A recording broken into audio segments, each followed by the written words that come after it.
Hello and welcome to The Promised Land, a show all about Manchester United and part of the 90 Min podcast network. I'm Scott Saunders, joined as ever by football journalist and United season ticket holder Rob Blanchette. You can subscribe to our show wherever you get your podcasts on Apple, Google, Spotify, etc. And now you can watch us twice a week on Tuesdays and Fridays as well. So head over to our YouTube channel, hit the like button, comment, subscribe, and join the community. And the link should be in the description of this episode if you're listening on audio. Rob, it's been a big week for United. Our last show was looking at Liverpool 4, Man United 0 in one of countless awful performances this season. But as we kind of suspected and as we predicted, that news or that fallout has been quickly changed. The narrative of the conversation has been quickly changed to Manchester United's shiny new manager, that is Erik ten Hag. His appointment was confirmed on Thursday. How are you doing today? Not too bad. Been a manic 24 hours, obviously, since the official announcement. And as you said there, we did predict this. We knew it was coming. We'd heard, from our credible sources as well, saying that United were planning on this. Why? Because Ajax had finally given the nod. So we'd said weeks ago as well, nothing would happen until Ajax was satisfied. Compensation pretty much agreed. And now we are where we are. Erik ten Hag's made his first comments as Manchester United manager and how he feels about the football club and what his intentions are. And of course, the whole media spiel around a new manager has begun. The marker has moved slightly towards now looking at the future, because we do know that who the manager will be. But still some things I think to clear up around the appointment and maybe some of the rumours around it. Mauricio Pochettino and other candidates who were in the mix, and why Manchester United chose Erik ten Hag over them. Yes, indeed. We'll talk about a bunch of stuff today, probably mostly around Erik ten Hag. We'll talk about Pochettino, as Rob mentioned there. Look at some of the squad players that might get a look in. Donny van de Beek is, I would imagine, quite high on that list now. We'll talk about him. Arsenal on the agenda on Saturday as well. Ultimately, that does seem quite not that important in the grand scheme of things, because I don't think United are making Champions League this season. And I'm not going into that game expecting anything to change. I don't know about you, Rob. Yeah, I think that if Manchester United truly felt that they were going to make top four, or form was good, or Ranić had a good grip of things that were happening at Old Trafford, then this announcement does not get made in terms of timing. Now, I don't think they timed it specifically because you got thrashed at Anfield, but we knew it was coming because the last few weeks have been bad, haven't they? So this was all about shifting the conversation towards the future and to where we'll be going forward. And you're right, the Arsenal game, it's still important in terms of United's ambitions to potentially sneak a top four place. But look how well Arsenal are playing. Look how poorly Man United are playing. It's a moot point, isn't it? Like, what are we talking about if we're talking about a game where Man United haven't been turning up for matches? And now you've got a new manager coming in anyway and an interim going out. So that's a shame, isn't it? Because we should be talking about United's ambitions on the pitch in the next week or two. And unfortunately, we all feel the same thing. And that is that the season is all but over.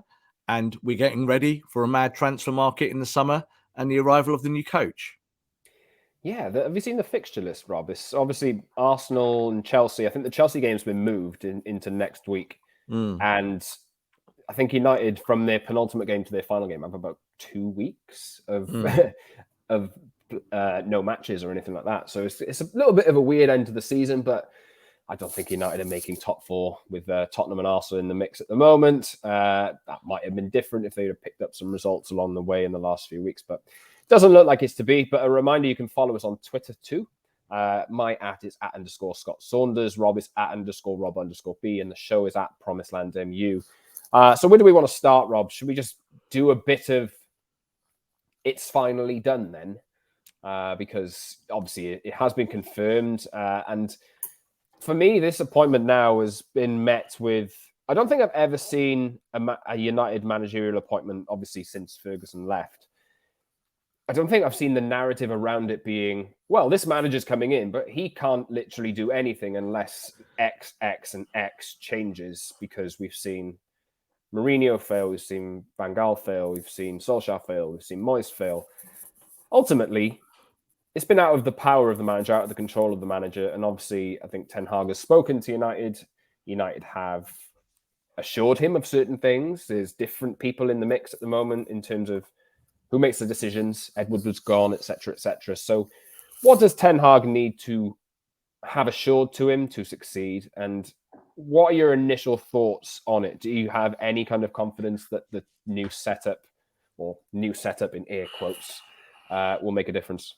Do I have confidence? Well, I think, again, when anything's to do with Manchester United and the hierarchy and the commercial arm driving stuff, no, I don't have confidence. It's always a wait and see. Doesn't mean they won't get it right, but I think you have to be prudent and just wait and see. In terms of the process with Erik Ten Hag, we can kind of talk about this in a little bit more depth now. We know that Murto initially had talks with Darren Fletcher and Ten Hag together in the Netherlands. That was the famed interview when people were talking about they'd met up. And the process then went on that Richard Arnold went to Amsterdam and sat down and had a series of talks with the manager about his demands. Now, we do know that Erik Ten Hag said straight up that he wants control, that he does not want to be part of the commercial arm. He does not want to be the guy, being sent out, the face of Manchester United, the brand. He wants to be at Carrington with his squad, training footballers. Now, that is music to my ears, Scott. This is kind of exactly the coach you want. So whether people agree or not that Ten Hag is the right coach, it's the right method. So this is the way the process must be now for Manchester United, is to stay on track and to keep doing this, allow the football people to make football decisions. And the fact that Richard Arnold has given his nod, and Joel Glazer, to this manager, who is demanding very specific football things, that does please me. That makes me have a little bit of confidence, because they might override him in time to come if things go wrong. But at least it allows Erik Ten Hag to start on the first footing, the correct footing, when he arrives in Manchester. Yes, indeed. There's a lot of stuff that he will have to address as well. Like from the start, I think Ajax's season finishes in mid-May. So obviously there's still a bit of work to do yet. And I think part of the motivation for Ten Hag putting this to bed now is, Ajax haven't been they lost the cup final last week. Mm-hmm. There's been a little bit of uncertainty, a bit of unsettling since the speculation started to grow that United wanted him. So it's been put to bed now. And he said that in his statement yesterday as well, that he wants to fully commit on Ajax for the rest of the season to try and win the league. They're 4 points clear of PSV at the moment with 5 games to go. But he has a big job on his hands. United will have to... they have a lot of things to address in the squad. And there was a bit from The Guardian, which actually stood out to me that I wanted to mention to you. I don't know if you've seen it, Rob. Ten Hag's appointment has had a mixed reception from the squad, with some players ambivalent and others underwhelmed. So, great, good news. It's just fantastic to hear that these players are so up for a new challenge, isn't it? Yeah, I think when we kind of, again, maybe dig into the detail of that, because we were looking at this yesterday in terms of a story and sources and who was saying what. I think that overall, the senior pros at Manchester United are okay with it all. I think they're kind of looking at it and saying, well, we need a change. We saw that Fred, David De Gea came out. They were all very positive, but there has been a few players that have been relatively silent off the back of the appointment, which, let's be honest, in the modern day, Man United footballers will literally talk about anything, isn't it? When something happens, they're straight on socials and it's yada, yada, yada, putting it out there, their opinions. So that hasn't happened en masse yet. But I do also think the reason for that is because there are games coming up and these players need to have their brains in that. Now, we've just said there that United probably are not that particularly interested in these coming matches, but you do need to be professional. You do need to be able to detach yourselves from those two things. Now, do I think that there is a kind of wholesale feeling at Manchester United with players that maybe Ten Hag will remove some of their home comforts? I think that might be a problem. I think that with Ole Gunnar Solskjaer, he had that connection with them and they felt comfortable around him. But with that comfort, I think came a lack of drive and ambition at times, and that was shown on the pitch.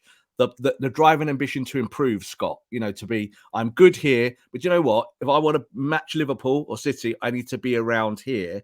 But I don't know, I can't be bothered. So it's that kind of thing. So I think with this new manager, it's just like any club. He's going to come in, he's going to like some of the players, he's going to dislike others. And some of those who might be having one foot out the door already are probably not that interested in Ten Hag. They're probably thinking, well, I'm a bit ambivalent. That was the word that was getting knocked around via the Guardian yesterday, that there was this ambivalence in the squad. But I think you can carve that up. I think it'll be some players, but I think overall his appointment will be welcomed. Yes, indeed. Obviously, there will be 6 players out of contract in the summer, inclusive of Nemanja Matic, who's announced already that he will be leaving. Lee Grant, Paul Pogba, Enes Cavani, Jesse Lingard. I don't know whether I'm missing anyone there, but I think that was 6. But my brain isn't in full function today.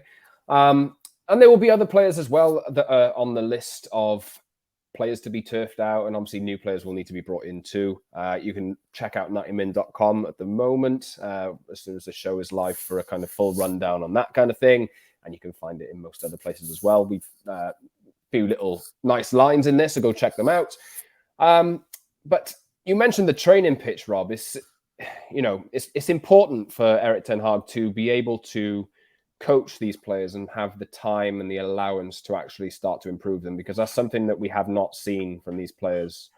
It's not really their fault, I'm guessing, in the last few years, because a lot of them have stagnated. You can't really think of many who've come in and raised their profile and skill level to such a degree. Like maybe there's an argument for Bruno Fernandes, but he's gone backwards this season. There's not been many. So there's a really interesting piece. I'm plugging the Guardian quite a lot here, but you shared a piece with me before this from Willem Janssen, Rob. It's a really good read, to be fair, talking about how his career, I think he was Utrecht, between 2015 and 2017. And he said he was an attacking midfielder who was transferred into a central defender, went into Ten Hag's training methods and this kind of thing. And you've read the piece, Rob, as well. It's a really interesting read. So I'd advise going to look at that.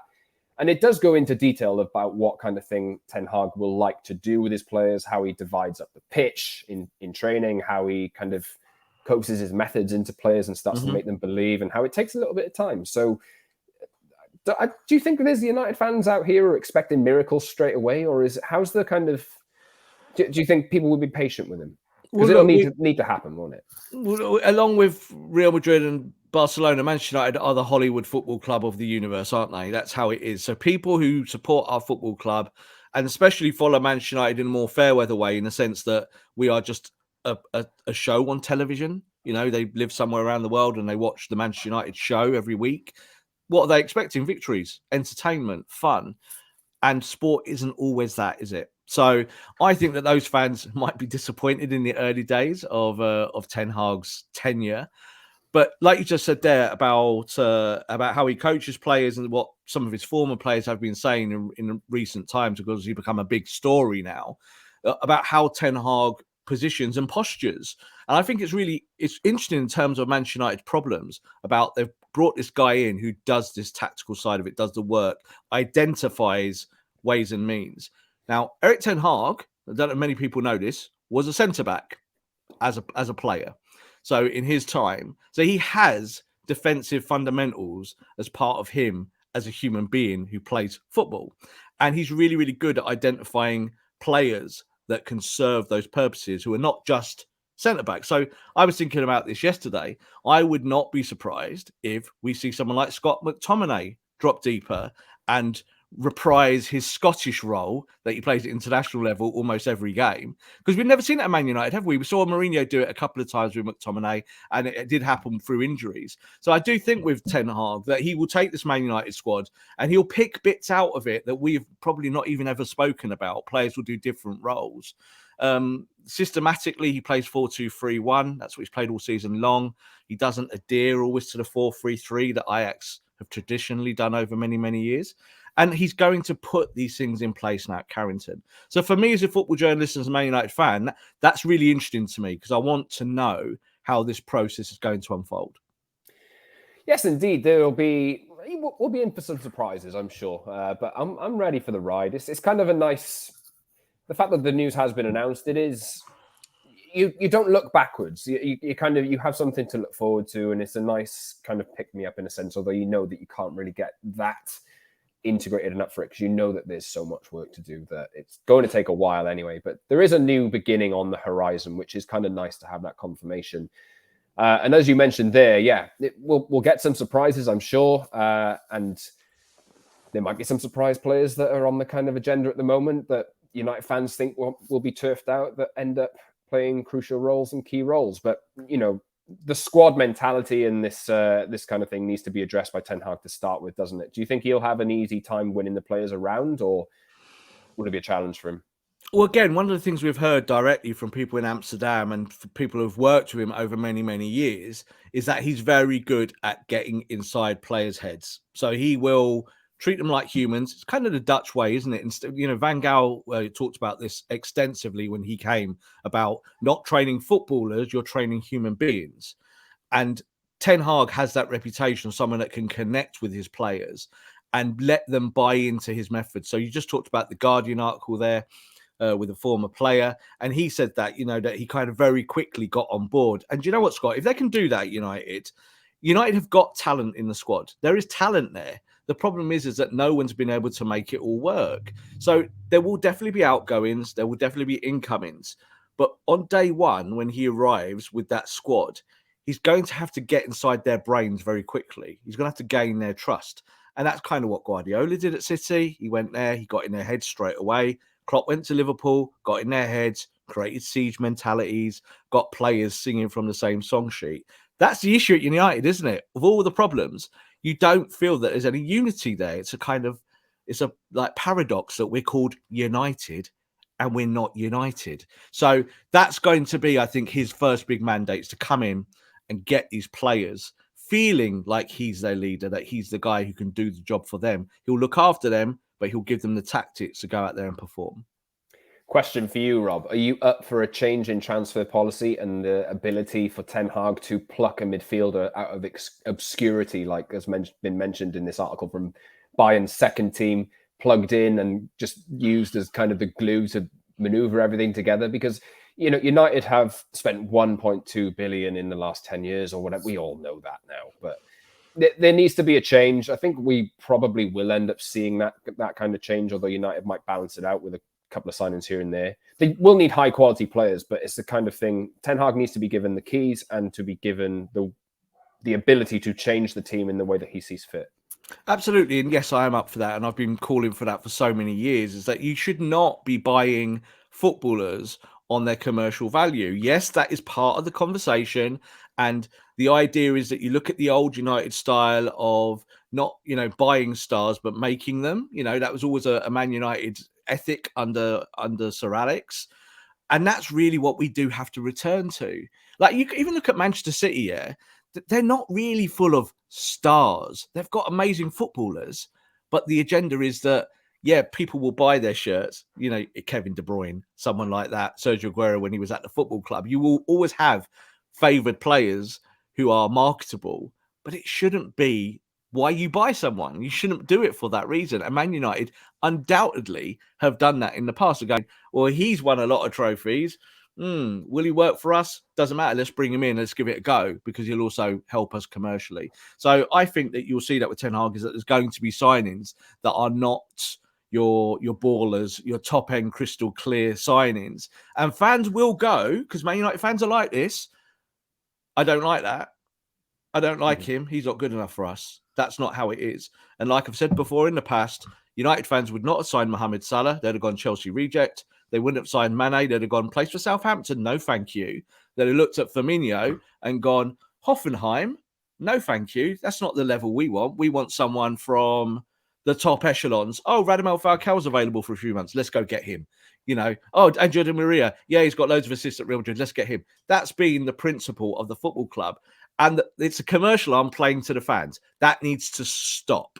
This now needs to be about a football project and a manager that goes, that player there, like I just said about Scott McTominay, if he says, you're a centre-back and I'm going to use you as centre-back, deal with it, United fans. Deal with it. Let them do it and let it unfold, because I think we need to see a little bit more of that now. It needs to be a football project. Yeah, definitely. Loan players will return as well. Jimmy Garner, as we've mentioned, is probably in line for a chance. There's decisions to be made on other players as well. Anthony Martial's coming back, although we might end up seeing him go, but maybe we won't. Amad Diallo as well, it's not really gone super well at Rangers for him, but he needs time to adjust. But the lone player I did want to talk about, and we have mentioned already, is Donny. I know we've dedicated a lot of time to Donny on this podcast over the last few months.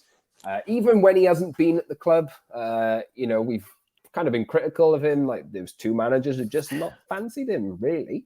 And now the narrative seems to be, it's finally Donny's chance. And Ten Hag has said, there's been a quote floating around about how United have used Donny since they signed him, because Solskjaer obviously was handed Donny van de Beek. I don't know whether he wanted him or not. He clearly didn't want him, really, given how he used him. Ten Hag describes his use as a mortal sin before his arrival. And now it seems like the romantic story of their reuniting will come together in about June, July. So is this as simple as, oh, look, they know each other, Donny knows the methods, he's going to be a key man? No.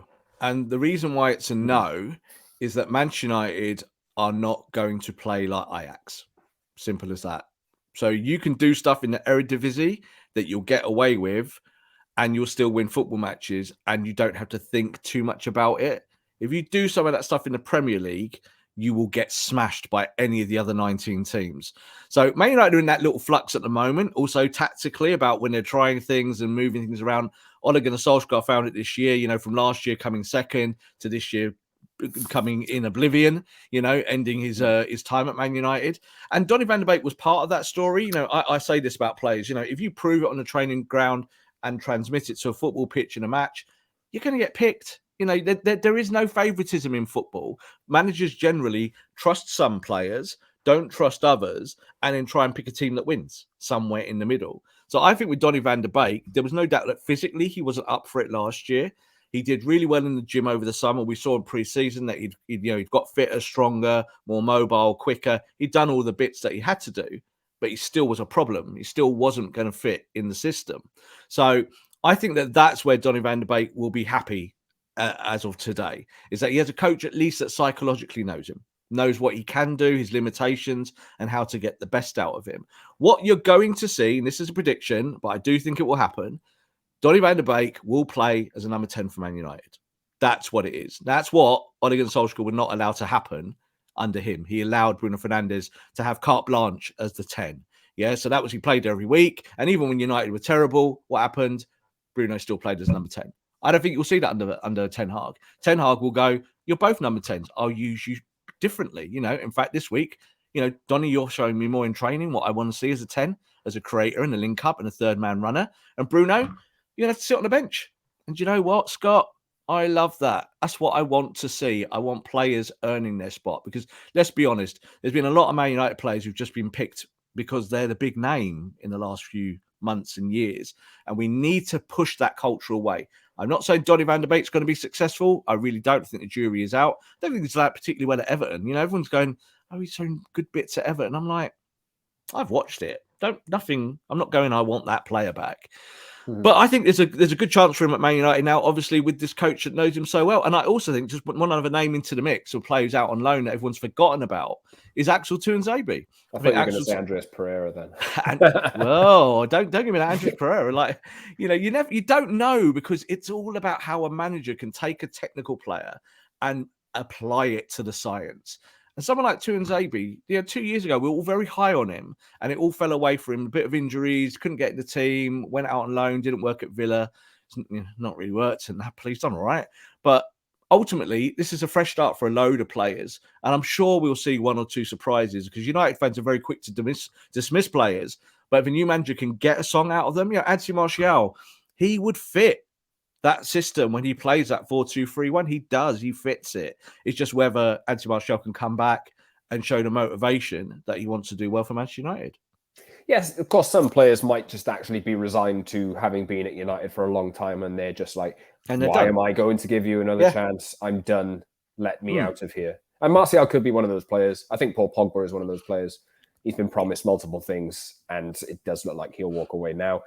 There's probably going to be perhaps not as much uptake in the team, or like turnover in the team, as Ralph was suggesting the other day. I think he said 6, 8, 10 new arrivals or something like that. I don't know. You ingested that. I kind of took it as that's at least 4 youth players. That's not 10 signings. Exactly. He was talking more about how you recycle positions and what you do. So there's no doubt that United are going to show the door to a ton of players who are out of contract. That's just going to happen.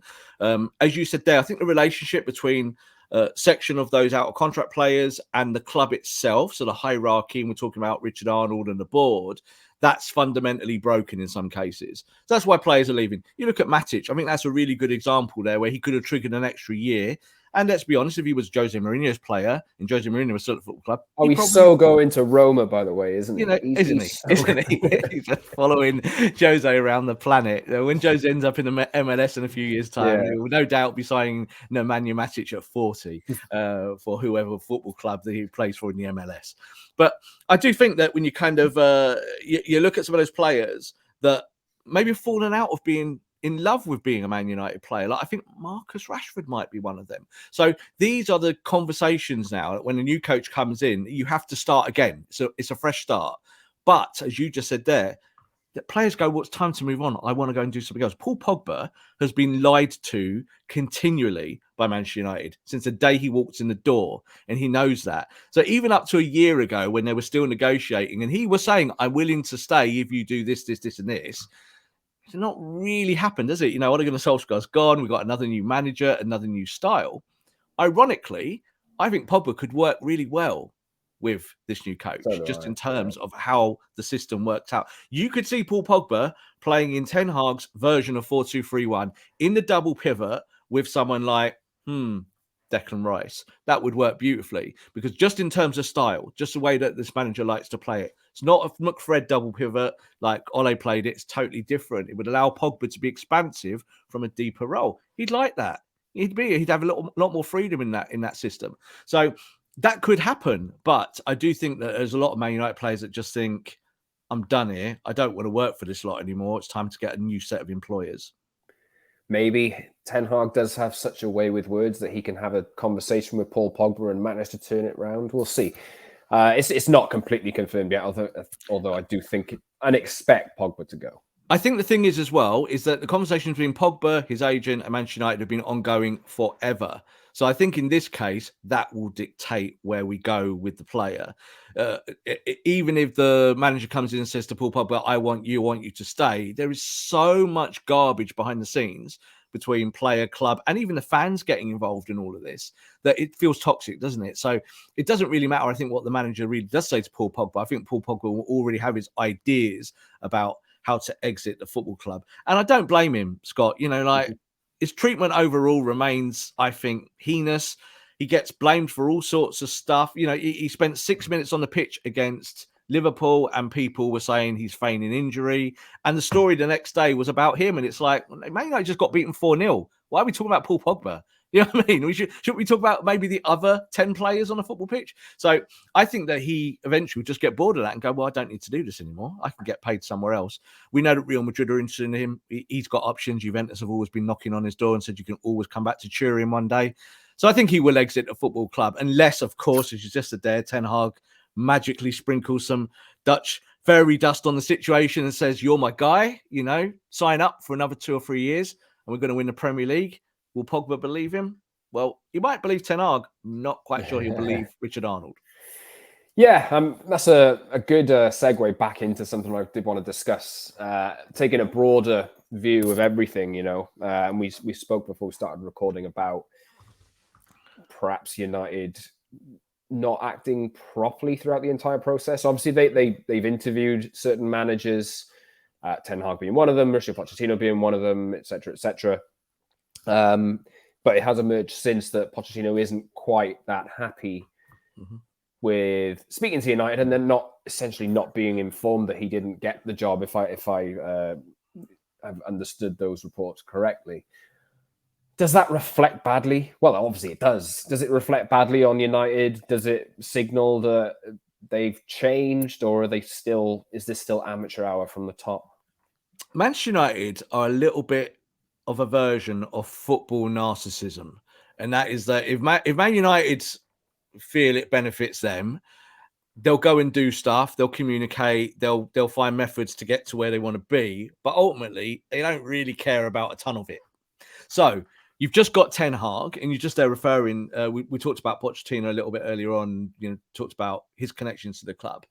But what do we know about the situation and the process of hiring the manager? We know that Man United spoke specifically to 3 managers. So Pochettino was the other one. The other one was Lopetegui. So we know this. We know this from agent intermediaries. And Pochettino was very much on the table, had extra talks with Richard Arnold, and had been at a stage where he felt he was in the mix and that he was planning for the future as Manchester United manager. The problem is that Man United didn't tell him that he didn't want him. So this is what I think you're going to hear a lot more over the next few days. I think the story is going to roll on a little bit, certainly from France as well. And that is that Pochettino was just kind of left high and dry. And I think he found out that the new manager was a new manager when he clicked on social media, scrolled down to the Man United Twitter link and clicked on it. And there was a big picture of this bald guy from Holland. So I think that it just shows how Man United do business. They're not great at these things. They don't work well within a normal system. They don't look after people. They could have gone to Pochettino and said, look, thank you. Because it's what normal business does. Thank you for your interest in the job. We really like you. We're just going to pre-warn you that the announcement's coming out. They didn't do that. So that's not good due diligence, not a good way to operate. And we've heard this before. We've heard it from players who have said, I was about to sign for Man United, and then the phone didn't ring again. Now, that's happened a lot over many, many years. Man United needs to get with the times. Needs to be a bit more of a modern business. They operate like they're this kind of Goliath. Even Real Madrid and Barcelona do that better. They will talk to players, they'll talk to candidates, and they'll be a lot more open, whereas Manchester United are not. They're a bit of a closed book. So you telling me, Rob, that United have damaged the relationship with Pochettino so much that is off the table forever? No, because what happens, as we talk about recycling in football, is that if this doesn't work, say for 2 years, 3 years, say 2 years' time, Ten Hag hasn't worked out at all, and Pochettino hasn't got a job, and they offer Pochettino a lot of money, and Pochettino fancies the Premier League. Maybe he's gone back to Tottenham in the meantime, and it didn't work out at Tottenham. He had a row with Daniel Levy, at McDonald's outside of the new Tottenham Stadium that night, and they've broken up. Things can happen, Scott. You can always go back. It does happen in football. You can never say never. And I've had so many football people say that to me in the past, managers and players. You can never say, I'm not going to play for that team or work with that team. But in the short term, absolutely, that's the nail in that coffin has been, smashed in there now. The fact that Pochettino was initially Ed Woodward's man. He'd spoken to him for over several years. Ed Woodward's gone. So those things evaporate out of thin air. But do you know what? Man United could say to their prime candidates, thank you, but no thank you. It's good business practice. I think we would all do that, Scott, in our own businesses when we interview people. You don't give the job to someone and then tell all the people that you've interviewed, the other 10 people, oh, you haven't got the job. You do it in the right order. You do it in the correct order. You do it, professionally. Man United just do not do that. Well, let's hope that's not an indication on how United will be moving forward, because I think they've actually made this announcement now.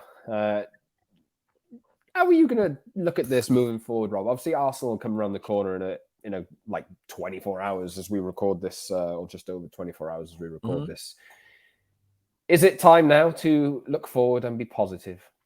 Well, my catchphrase is always don't get too high, don't get too low. I use that all the time in all my football work, and I'm still there. But this is also why, Scott, in the last few weeks, I've not been completely miserable with the form. Of course, watching the games is terrible. It's horrible. They're a bad football team. They need breaking up. You need new players. You need new tactics. You need a new coach. But we're going to get them. It will happen. You will get new players. You will get new tactics. You've got your new coach. So am I looking forward to it? Absolutely. I always say it's about football that even though at Man United, we are entrenched in politics, the ownership issue has been an issue for 15, 16, 17 years. And we talk about these things expansively all the time. Unless you enjoy the football part or the kind of the sport, how you become good, then what's the point in doing it? If you're a Liverpool fan, you should feel good about the whole of the last 6 years, from day 1 when you were terrible, and day 20 when you were terrible, and day 300 when you still weren't that good, and day 600 when you're getting better, and day 1000 when you won the Champions League.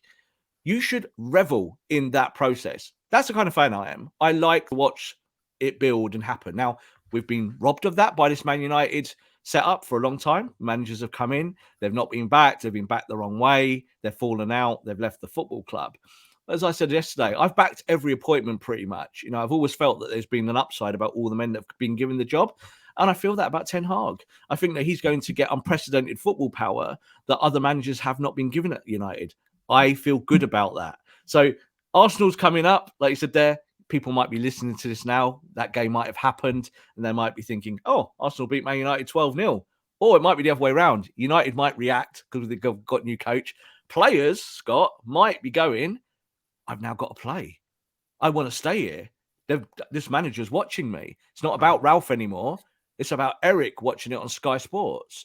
So that might happen against Arsenal. And wouldn't it be nice if we burst their bubble as they chase the top 4?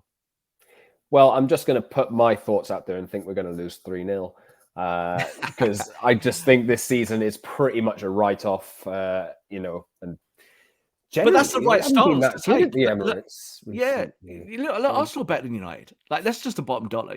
Arsenal are a much better team than United. Harry is dancing at the moment behind the camera. But, and there is a however at the end of my statement, you've seen that all of these teams in the top 6, top 7, top 8 can drop points at any time. You see Tottenham playing really, really well, beat Man City, fantastic. Brighton turn up, they lose. So it does happen in football. I have no kind of hope about United getting top 4. That ship sailed for me for a little while ago.